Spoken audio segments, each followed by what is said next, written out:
बड़ी खबर खगड़िया से, जहां गोगरी जमालपुर में डीआईयू और गोगरी थाना पुलिस ने एक आलीशान मकान में रात भर छापेमारी की और इस दौरान पुलिस ने 2 महंगी गाड़ियां यहां से जब्त की हैं। इनमें से एक गाड़ी पर गवर्नमेंट ऑफ इंडिया लिखा हुआ है। पुलिस मनीष कुमार को अब पूछताछ के लिए थाने लेकर पहुंची है। घर से कई कीमती सामान भी जब्त किए गए हैं। यह भी कहा जा रहा है कि मनीष के पिता केडीएस कॉलेज के रिटायर्ड प्रोफेसर हैं और कनाडा में रहते हैं। फिलहाल पुलिस छापेमारी के कारणों को लेकर और संपत्ति से जुड़ी हुई जानकारी साझा नहीं कर रही, लेकिन 3 तस्वीरें कार्रवाई की आप जरूर देख सकते हैं। मनीष कुमार को पूछताछ करने के लिए पुलिस अपने साथ लेकर थाने पहुंची है और मनीष का ये आलीशान घर, जहां पर गाड़ियों की लंबी कतार आप देख रहे होंगे, क्योंकि यहां पर सुबह सवेरे ही पुलिस टीम जो है वो पहुंचती है गोगरी जमालपुर में डीआईयू। और ये तस्वीर जहां पर 2 महंगी गाड़ियों के जब्ती की बात सामने आ रही है, कई कीमती सामानों की बात सामने आती हुई कार में बिठाकर टीम से मनीष को अपने साथ लेकर रवाना हुई और घर से देखिए भारी मात्रा में सामान की जब्ती और उसे अपनी कस्टडी में लेते हुए ये पुलिस के तमाम लोगों की मौजूदगी आपके सामने।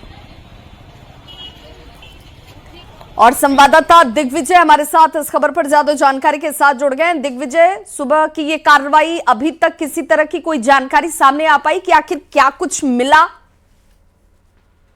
जी बता दें कि जो खगड़िया एसपी है, उन्होंने प्रेस कॉन्फ्रेंस करके पूरे मामले पर सफाई दिया और कहा है कि ये जो मनीष गुप्ता था, फर्जी आईएएस बन करके जो है पदाधिकारी ऑफिसर बन करके लोगों से ठगी का काम करता था। इसके पास से आईएएस ऑफिसर का एक कार्ड भी मिला है जो फर्जी है, जो पता किया गया है। इसी साथ ही साथ जो राष्ट्रीय सलाहकार के जो अथी है वो अभिजीत डोभाल, उनका ये कवर एजेंट ये अपने आप को बताता था, जिसके बाद पुलिस ने इसे गिरफ्तार किया। इसके घर से कई चीज बरामद, महंगे सामान बरामद हुए। साथ ही साथ महंगी गाड़ी जो लगभग 70 से 80 लाख रुपए की गाड़ी टेस्ला कंपनी की बताई जा रही है। तो ये पूरा मामला जो है तो फर्जी तरीका से एक तरह से इन्होंने कुछ संपत्ति जो है जो कमाई है उसको लेकर के पुलिस ने छापेमारी की है। और साथ ही साथ जो ये बता रहे हैं खगड़िया एसपी से जो बात हुई है, उनका कहना है कि ये कई जिलों में साथ साथ जो बिहार के साथ साथ बाहर के भी प्रदेशों में जो है तो ये ठगी का काम करता था।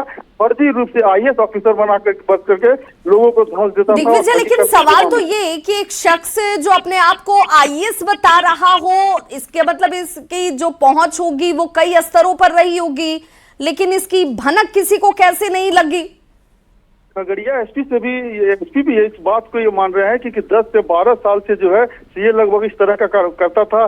घर से गाड़ी से ये निकलता था और जो गाड़ी जो मिला है इस पर उसको भारत सरकार का भी जो है तो लिखा हुआ है गवर्नमेंट ऑफ इंडिया। तो ये अलग अलग प्रदेशों में जाकर के ठगी करता था। इतना बड़ा रैकेट कैसे वो चला रहा था, किस तरह से जो है तो लोगों को ठगी करता था और पूछताछ इससे की जा रही है। फिलहाल जो है साथ साथ और कौन लोग शामिल थे उसकी भी जांच की जा रही है। खगड़िया एसपी ने साफ शब्दों में तौर पर कहा है ये जो कुछ संपत्ति जमा की है, ध्वस्त की है, ताकि उनमें जो लोग शामिल होंगे सभी लोगों की गिरफ्तारी की जाएगी। लेकिन बता दें कि 10 से 12 साल से जो ये लगातार ठगी का काम करता था, आईएएस ऑफिसर बन के अलग अलग। दिग्विजय, इनपुट्स किस तरीके के खगड़िया पुलिस को मिले थे? क्योंकि ये कार्रवाई क्योंकि इससे कार्रवाई से पहले इस तमाम चीज को जांचा गया होगा कि कितनी सत्यता है इसमें, तो इनपुट्स किस तरीके के मिले थे इसे लेकर? खगड़िया एसपी से जो बात है उनका कहना है कि खगड़िया के लोग ही जो है तो खगड़िया एसपी को ये सूचना दिए थे कि शख्स है जो कुछ संपत्ति अर्जित किया है। गवर्नमेंट भारत सरकार की गाड़ी जो है वो यहाँ से वो निकलता है और जाता है। उसके बाद पुलिस ने अपने स्तर से भी जांच की और जो खगड़िया गोगरी की पुलिस है उसके बाद घर पे छापेमारी की। उसके बाद ये पूरा कार्रवाई मामला सामने आया है। और सबसे बड़ी बात है कि 10 से 12 सालों से जो है तो ये इस तरह से कार्रवाई कर रहे थे, लेकिन अभी तक ये पुलिस के गिरफ्त में नहीं आए थे। खगड़िया एसपी को जैसे ही ये भनक मिली उसके बाद ये छापेमारी की है। साथ ही साथ उन्होंने कहा है ये जो अकुत संपत्ति जो ये जमा किया करके जो पटना में जो टीम है उससे भी बुला करके इसकी पूरी जांच करवाई जाएगी। तो एक बड़ा रैकेट का खुलासा हुआ। इसके पास से कई जो है सो फर्जी आईएएस वाला कार्ड के साथ साथ कई ऐसे सामान बिल्कुल। और इस वक्त बड़ी खबर अपने दर्शकों तक जानकारी पहुंचा दें। खगड़िया एसपी की तरफ से यह खुलासा, मनीष गुप्ता फर्जी आईएएस के तौर पर सामने, जिसमें अब कार्रवाई आगे बढ़ती हुई खगड़िया एसपी की तरफ से कहा गया कि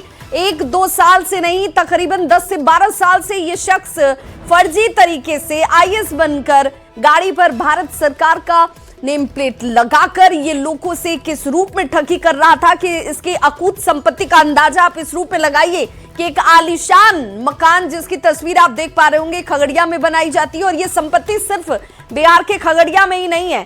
ये मानकर चला जा रहा है कि इस शख्स का नेटवर्क जो है वो बड़ा होगा, इसमें कई लोग ऐसे शामिल होंगे और सवाल तो यही कि एक आईएएस को के रूप में अपने आप को ये शख्स इतने लंबे अरसे से दिखा रहा था और किसी को इसकी भनक तक कैसे नहीं लगी, ये अपने आप में एक बड़ा सवाल भी है। हालांकि अब जब ये रडार पर आया है, ये शख्स गिरफ्त में, इससे पूछताछ भी चल रही है कि कौन कौन से लोग इसके इस पूरे खेल में इसके साथ शामिल रहे हैं। खगड़िया एसपी जब मीडिया के सामने आते हैं, खुलासा करते हैं, जांच में इस फर्जी आईएएस की बात सामने आती है। मनीष गुप्ता, नाम जान लीजिए, मनीष गुप्ता, ये शख्स कई राज्यों में लोगों से अभी तक ठगी कर चुका है, ये जानकारी सामने आती हुई। हालांकि किस तरीके के इनपुट्स मिले हैं इसे लेकर ये अभी भी पूरी तरीके से साफ नहीं है, लेकिन लोग ये मानकर चल रहे हैं कि स्थानीय स्तर पर लोगों को ही शक होता है। स्थानीय स्तर पर ही लोगों ने पुलिस के संज्ञान में ये तमाम चीजें लाई कि ऐसा संभव था।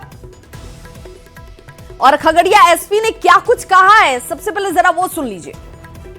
जमालपुर का रहने वाला मनीष गुप्ता अपने आप को आईएएस ऑफिसर बताकर बहुत लंबे समय से गोगरी थाना क्षेत्र और साथ ही साथ बिहार के अन्य जिलों में लोगों से ठगी का कारोबार चला रहा था। इसके अलावा ये अपनी जो प्राइवेट गाड़ियां हैं उन पर आईएएस का बोर्ड लगाकर या गवर्नमेंट ऑफ इंडिया का बोर्ड लगाकर समाज में दहशत फैलाता था और दबंगई पैदा करता था। और पुलिस को एक सूचना मिली थी तो इसमें एक टीम बनाई गई थी और खगड़िया पुलिस के द्वारा इसमें जब इसके घर पर छापेमारी की गई तो कुछ चौंकाने वाले तथ्य इसमें सामने आए थे और इसके द्वारा बताया गया है कि ये सेंट्रल जो केंद्रीय सतर्कता आयोग है उसका एक कार्ड अपने को दिखा रहा था। और साथ ही साथ जब इससे इंटरोगेशन की गई तो इसके द्वारा बताया गया कि वो भारतीय सुरक्षा प्रमुख श्री अजीत डोभाल के अंडर कवर एजेंट के रूप में भी काम करता है। जो सारी चीज़ें इसकी प्रथम दृष्टया फर्जी पाई गई हैं वो इसका जो आइडेंटिटी कार्ड है जिस पर आईएएस ऑफिसर लिखा हुआ है उसको जब्त किया गया है। इसके अलावा जब इससे कड़ाई से पूछताछ की गई और इसके घर पर सर्च किया गया तो इसके यहाँ से 31 लीटर के आसपास विदेशी शराब जो विभिन्न विदेशी ब्रांडेड कंपनी की हैं जिनको आयात किया गया है, इंडिया में मंगाया गया है, वो मिली। इसके अलावा इसकी जो लग्जरी लाइफ स्टाइल है उसमें डियर और इसके अलावा जानवर जो एक बारहसिंगा होता है उसके 2 सींग इसके यहाँ से बरामद किए गए हैं जो वाइल्ड लाइफ प्रोटेक्शन एक्ट के तहत दंडनीय अपराध है। बिल्कुल, तो देखिए जो लग्जरी तरीके से ये शख्स रह रहा था उसने भी शक को गहरा किया। स्थानीय स्तर पर लोगों की तरफ से भी इसके भाव को देखा गया और उसके बाद ये कार्रवाई संभवतः होती हुई नजर आई। संवाददाता दिग्विजय हमारे साथ लगातार जुड़े हुए हैं। दिग्विजय, जो घर से बरामदगी चीजें हुई हैं उसमें बारहसिंगा की बात कही जा रही है कि उसके खाल को बरामद किया गया है जो कि और पहले से ही प्रतिबंधित बताया गया है। कई ब्रांडेड शराब जो है उसके घर से बरामद किए जाते हैं। ये तमाम चीजों की जानकारी सामने आ रही है। ये बता दें कि ये तो एसपी खगड़िया एसपी जो बता रहे हैं, लेकिन जो आसपास के जो लोग हैं उनका जो लोग बता रहे हैं कि एक भाई कनाडा में जो विदेश में वो रहते हैं, लेकिन हालांकि वो क्या करते हैं ये लेकिन जो बता रहे हैं कि कनाडा में उनका भाई रहता है। कुछ महीने दिन पहले जो है तो वो खगड़िया आए थे, उसके बाद फिर वापस वो चले गए हैं। तो ये पुलिस अब जांच आखिर इतना फंसी आया और कौन लोग इसके शिकार हुए थे। अब जैसे ही ये मामला खुला है उसके बाद हो सकता है कि कई लोग सामने आए। दिग्विजय, चूंकि 1 महीने पहले ही ये शख्स दिल्ली से खगड़िया पहुंचा था तो क्या इस दिशा में भी जांच अब दिल्ली भी होगी, कई अन्य राज्यों तक भी ये जांच पहुंचेगी? जो पूरे मामले में कई तरह के चौंकाने वाली जैसे जैसे ये जांच चलेगी और मामले इसमें सामने आएंगे और सभी लोगों की गिरफ्तारी होगी और ये जांच जो है तो पटना स्तर से एक टीम अलग से बना करके इसके पूरे मामले की जांच की जाएगी। तो जाहिर है ये बड़ा मामला एक बन करके आया है कि किस तरह से जो है एक छोटे से जो गोगरी का ये रहने आ रही है कि घर से कभी कभी ये जो है तो निकलता था, आता था, उसके पूरा आलीशान वो मकान बनाए हुए थे। कई लोग चर्चा करते थे, लेकिन खगड़िया एसपी को जैसे बहुत बहुत शुक्रिया दिग्विजय इस तमाम जानकारी के लिए। तो फर्जी तरीके से आईएएस बनकर लोगों से ठगी करने का मामला, और देखिए अकूत संपत्ति का अर्जन, और 1-2 साल से नहीं तकरीबन 10 से 12 साल से बताया जा रहा है कि ये शख्स अपने आप को आईएएस बताकर लोगों को अपने जाल में फंसा रहा था, अकूत संपत्ति बना रहा था। खबर मुंगेर से, जहां एक चौंकाने वाला मामला सामने आया है। दरअसल मुफस्सिल थाने से ही गिट्टी लदा हुआ ट्रक गायब हो जाता है।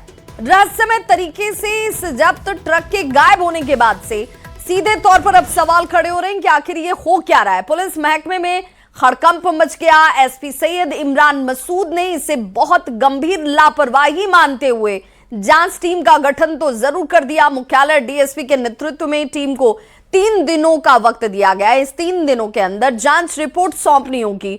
और अब खनन विभाग ने ट्रक की जब्ती सूची और थाने से मिली हुई रिसीविंग एसपी को जब्त सौंपती है। इसके बाद पुलिस के पुराने दावे पर सीधे तौर पर सवाल खड़े हो गए।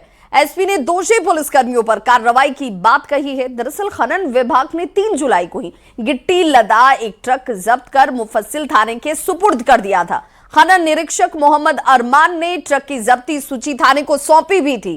खनन विभाग के मुताबिक मुफस्सिल थाना के पीटीसी धनंजय कुमार ने जब्ती सूची रिसीव भी की। माइनिंग ऑफिसर और थाना प्रभारी को बुलाया गया था ऑफिस में, और उनसे जब पूछताछ करने पे मालूम पड़ा कि थाना में एक एएसआई के माध्यम से उस गाड़ी को रिसीव किया गया था और रिसीविंग माइनिंग डिपार्टमेंट के ऑफिसर को दी गई थी। थाना प्रभारी के द्वारा इस चीज में बताया गया कि उनको नॉलेज नहीं थी इस चीज की। तो ये गंभीर मामला है कि थाना से अगर कोई वाहन गायब होता है तो उसमें हम लोग सीरियस होकर के इसमें कार्रवाई करेंगे। इसमें जांच के लिए हमने टीम गठित की है डीएसपी हेडक्वार्टर के नेतृत्व में। तो थाने से ट्रक गायब होने के बाद कई सवाल खड़े हो गए। थाने से आखिर कैसे गायब हो सकता है जब्त ट्रक? क्या थाने में भी सुरक्षित नहीं रहता कोई भी जब्त किया हुआ सामान? थाने से ट्रक गायब हुआ या किसी ने इसे गायब करवा दिया? कहीं अवैध उगाही कर ट्रक को छोड़ा तो नहीं गया, यह भी एक सवाल। और थाने के दोषी पुलिसकर्मियों पर कार्रवाई कब होगी? क्या जब्त ट्रक की केस डायरी में एंट्री की गई थी? इन तमाम सवालों के जवाब अभी मिलने बाकी है।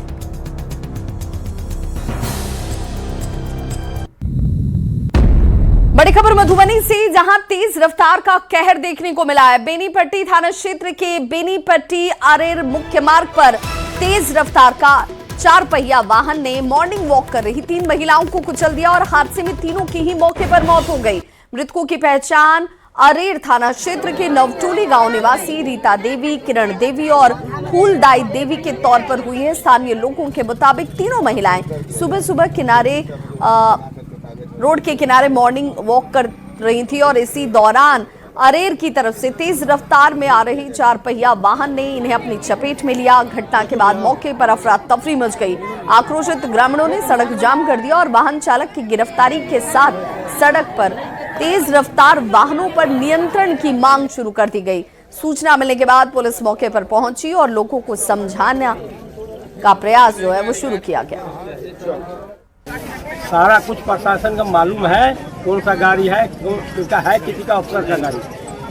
ये क्यों नहीं रहा है, कह नहीं रहा है। ये लोग जो लाश अपना ले गया घर में, उनको रखा है, इसका पोस्टमार्टम करना है। पटना के अधिवेशन भवन में कार्यशाला सह चिंतन शिविर का आयोजन किया गया, जिसमें मुख्यमंत्री सम्राट चौधरी पहुंचे। मुख्य सचिव प्रत्यय अमृत ने कहा कि चिंतन शिविर से सरकार को नई नीतियां बनाने और पुरानी नीतियों में बदलाव करने में मदद मिलेगी। उन्होंने कहा कि शिक्षा समाज को दिशा देने वाला विभाग है और बिहार के जिन सरकारी स्कूलों में बिजली नहीं है उन्हें चिन्हित कर जल्द बिजली पहुंचाई जाएगी। सभी स्कूलों में इंटरनेट और लाइब्रेरी की सुविधा देने पर भी काम किए जा रहे हैं। प्रशासनिक काम थोड़ा आगे पीछे हो सकता है, लेकिन ये यदि इंश्योर कर लिया जाए हर हालत में विद्यालय में पढ़ाई हो, तो आपके चेहरे पर खुशी आने से कोई रोक नहीं पाएगा। क्योंकि आपका मकसद है शिक्षा आम व्यक्ति तक पहुंचे और वैसे व्यक्ति तक पहुंचे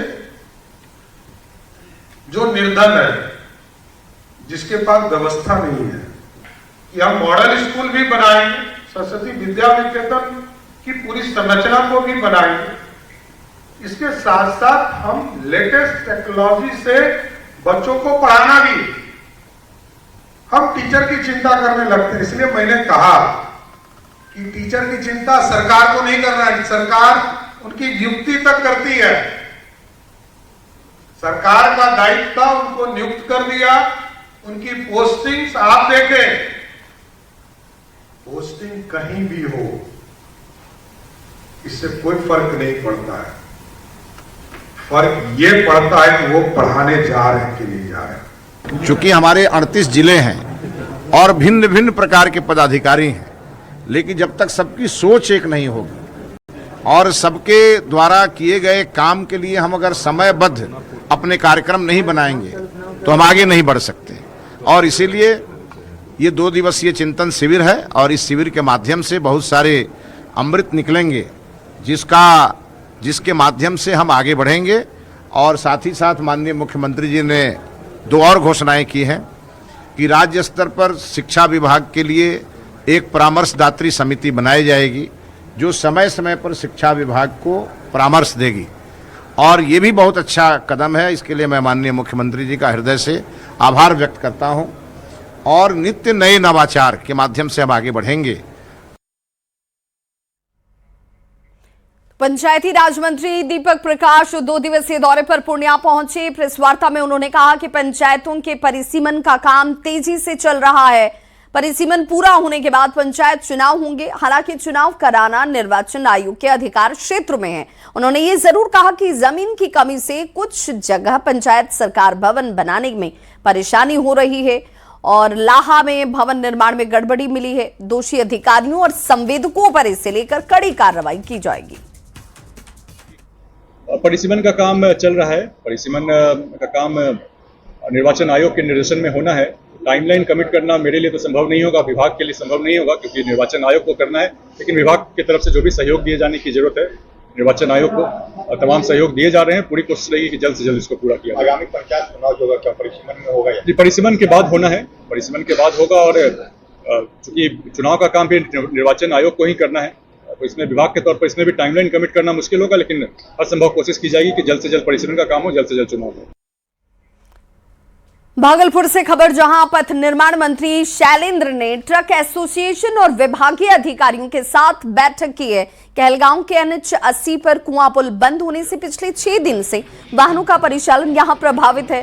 ट्रक चालकों को लंबा रास्ता तय करके झारखंड जाना पड़ रहा है, जिसमें वक्त भी ज्यादा लग रहा है और खर्च भी ज्यादा हो रहा है। ट्रक एसोसिएशन ने शिवनारायणपुर से 4 लेन के जरिए घोघा तक ट्रकों को आने देने की मांग की और मंत्री ने 15 दिनों में हाई टेंशन तार शिफ्ट कर समस्या को दूर करने का आश्वासन दिया। मंत्री जी ने स्पष्ट कहा है कि भाई ट्रक व्यवसाय भी बिहार को बढ़ाने में एक उद्योग है और मुख्यमंत्री जी का जो निर्देश है कि भाई व्यवसाय को बाधा नहीं पड़े। अगर गलत कोई कर रहा है तो उस पर कार्रवाई हो, लेकिन जो सही कर रहा है उस पर उन्होंने कहा है कि अभी बैठक कर रहे हैं NHI के पदाधिकारियों के साथ और किसी भी हालत में आप लोग का जो रास्ता है उस पर पुनः विचार करके हम लोग एक निर्णय लेंगे। और विस्तार से अधिकारियों के साथ मैंने समीक्षा किया और इसमें इन लोग का जो हम समझ पाए हैं कि जो हाई टेंशन तार जो ऊपर से गया है इसको ऊंचा करना है। तो उसके लिए जब तक ब्लॉकेज नहीं होगा, शट डाउन नहीं मिलेगा, तब तक वो काम नहीं कर सकते हैं। इसलिए ये अभी हम एनर्जी मिनिस्टर बुलो मंडल जी से भी बात किया, एनर्जी के MD से बात किया वहीं पर बैठे बैठे, और इन लोग ने जो पहले प्रपोजल भेजा है शट डाउन का, वो प्रपोजल हम लेंगे। हर पहलुओं को देखा है, समझा है और संबंधित जो मान लो के माननीय मंत्री हैं ऊर्जा के, जिसके कारण ये व्यवधान हो रहा है, उससे भी बात कर ली। हमारे जो पूर्व यहाँ के DM थे जिला पदाधिकारी नवल बाबू, उनसे भी बात कर ली और बिजली विभाग के वो MD हैं, तो वो उन सब से बात करके अभी वो निदान हम लोग निकाल रहे हैं और क्या बेस्ट हो सकता है उसके लिए अभी हम लोग स्थल पर भी जा रहे हैं। तो ये सारा कुछ हम लोग जद्दोजहद इन लोग के लिए कर रहे हैं। इन लोग आश्वस्त रहें कि हर संभव प्रयास करके इन लोग का रास्ता निकालेंगे। और अगली खबर समस्तीपुर से, जहां शहर के रेलवे फ्लाईओवर की मरम्मत पूरी होने के बाद पथ निर्माण मंत्री इंजीनियर कुमार शैलेंद्र ने इसका निरीक्षण किया। एक्सपेंशन ज्वाइंट्स में खराबी की वजह से फ्लाईओवर को सुरक्षा के लिए बंद किया गया था। अधिकारियों ने यह भी कहा कि मरम्मत का काम पूरा हो चुका है और तकनीकी जांच के बाद 15 अगस्त से इसे आम लोगों के लिए खोलने की तैयारी है। मंत्री ने अधिकारियों को गुणवत्ता और सुरक्षा मानकों का पूरा ध्यान रखने का निर्देश भी दिया। उन्होंने अन्य खराब सड़कों को भी दुरुस्त कराने की बात कही। ये बहुत पुराना चिर लंबित मांग था अपने माननीय विधायक जी तरुण जी एमएलसी साहब, तो आज प्रथम बार हम पथ निर्माण मंत्री बनने के बाद आए हैं और इसको 15 अगस्त को चालू करेंगे। तो वही आज निरीक्षण कर रहे हैं। अशोक चौधरी जी भी हैं, संभावी जी हैं, सबको है, मृणाल जी, सारे विधायक लोग भी हैं। तो ये सौभाग्य प्राप्त होगा हमें कि पहली बार मंत्री बनने के बाद यहाँ पर आज निरीक्षण किया और 15 अगस्त को इसको चालू करेंगे। वैसे ही मास्टर को काम जो है वो चलते रहेगा। मिथिलांचल के प्रवेश द्वार कहे जाने वाले समस्तीपुर के महत्वपूर्ण मार्ग पर खड़ा है और ये रेलवे फ्लाई ओवर ब्रिज है जो मिथिलांचल के बाकी हिस्सों को जोड़ती है। समस्तीपुर शहर जो 2 भाग में बटे हुए हैं उसे जोड़ने का काम करती है और इस पुल को बंद किया गया था। इसके ज्वाइंट एक्सपेंशन में खराबी आई थी जिसे अब दुरुस्त कर लिया गया है और लोग की जो प्रतीक्षा है वो 15 अगस्त को खत्म होने वाली है। खुद यहाँ पे बिहार सरकार के पथ निर्माण मंत्री कुमार शैलेंद्र आकर के इसका निरीक्षण किए और उनके द्वारा बताया गया कि अब यह पुल 15 अगस्त से शुरू कर दिया जाएगा और इसे ठीक होने से काफ़ी यातायात व्यवस्था में सुविधा मिलेगी और यह क्षेत्र के लिए ज़रूरत थी। और उनके द्वारा बताया गया कि और भी कई रास्ते हैं जिस पर सरकार की नज़र है और उन्हें भी दुरुस्त किया जाएगा। Mukesh Kumar, news 18 network, Samastipur. अपराध के बदलते तरीकों के साथ बिहार पुलिस भी अपनी कार्यशैली में बदलाव कर रही है। अब अपराध नियंत्रण के लिए पुलिस एआई तकनीक का इस्तेमाल कर रही है। इसकी शुरुआत अग्निशमन विभाग से हुई है, जिसके बाद डायल 112 में भी इसका उपयोग किया गया। अब संदिग्ध नेटवर्क की पहचान हो, अपराधियों की गतिविधियों पर नजर के साथ संगठित अपराध पर कार्रवाई के लिए एआई की मदद ली जा रही है। पुलिस अधिकारियों के मुताबिक एआई के इस्तेमाल से अपराध नियंत्रण में बेहतर परिणाम मिल रहे हैं। बदलते ट्रेंड के साथ जो है बिहार पुलिस भी जो है हाईटेक हो रही है और बिहार पुलिस जो है वो अब एआई के माध्यम से अपराध पर नियंत्रण करने की कोशिश जो है वो लगातार कर रही है और इसमें कामयाब भी हो रही है। बताते चले कि बिहार में सबसे पहले एआई का तकनीक का जो है इस्तेमाल वो अग्निशमन विभाग ने किया। उसके बाद यह जो है एआई का सहारा जो है वो डायल 112 में लिया गया और अब बिहार एसटीएफ की बात करें या फिर अपराध नियंत्रण करने के लिए पुलिस महकमे की बात करें, पुलिस मुख्यालय की तरफ से सभी जिलों को निर्देशित किया गया और इसका असर जो है व्यापक असर, बेहतर असर जो है वो देखने को मिल रहा है। बताते ये चले कि अग्निशमन के बाद जो है वो डायल 112 में कॉल प्राथमिकता लोकेशन ट्रैकिंग और जो कॉल बंटवारे का काम है वो एआई के माध्यम से किया जा रहा है। और इसके साथ साथ अगर बताते चले कि पुलिस मुख्यालय की तरफ से जो निर्देश दिए गए जिले में और एसटीएफ में जो देखा गया कि एआई की तकनीक के माध्यम से संदिग्ध नेटवर्क संबंध मैपिंग और संगठित अपराधियों के कनेक्शन का जो है विश्लेषण किया जा रहा है और इसका बेहतर परिणाम जो है वो दिखने को मिला। बिहार पुलिस जो है वो पूरे तौर पे कह सकते हैं कि एआई के जरिए जो है अपराध नियंत्रण की दिशा में अपनी कदम तेजी से आगे बढ़ाने लगा है और इसके माध्यम से अपराधियों की शिनाख्त हो, पहचान हो या उनके गतिविधि हैं या वो कहाँ जो है वो छुप कर रह रहे हैं, इन सभी में कामयाबी जो है वो पुलिस को मिल रही है। और आने वाले दिनों में पूरे तौर पे कह सकते हैं कि बिहार पुलिस एआई तकनीक का सहारा और तेजी से बढ़ाने वाली है और इसके माध्यम से अपराध पर नियंत्रण का जो काम है वो बिहार पुलिस तेजी से करने जा रही है। कैमरा पर्सन मनीष जुनेजा के साथ अमित कुमार, न्यूज़ 18 पटना। खबर दरभंगा से, जहां घनश्यामपुर प्रखंड के बाउर गांव की बेटी भावना कंठ ने बड़ी उपलब्धि हासिल की। उन्होंने ग्वालियर स्थित भारतीय वायुसेना के techniques and air combat development establishment में प्रतिष्ठित फाइटर कॉम्बैट लीडर कोर्स सफलतापूर्वक पूरा कर लिया। इसके साथ ही वो एक कठिन प्रशिक्षण पूरा करने वाली देश की पहली महिला फाइटर पायलट भी बन चुकी हैं। अब भावना हवाई युद्ध में लड़ाकू विमानों का नेतृत्व भी कर सकेंगी।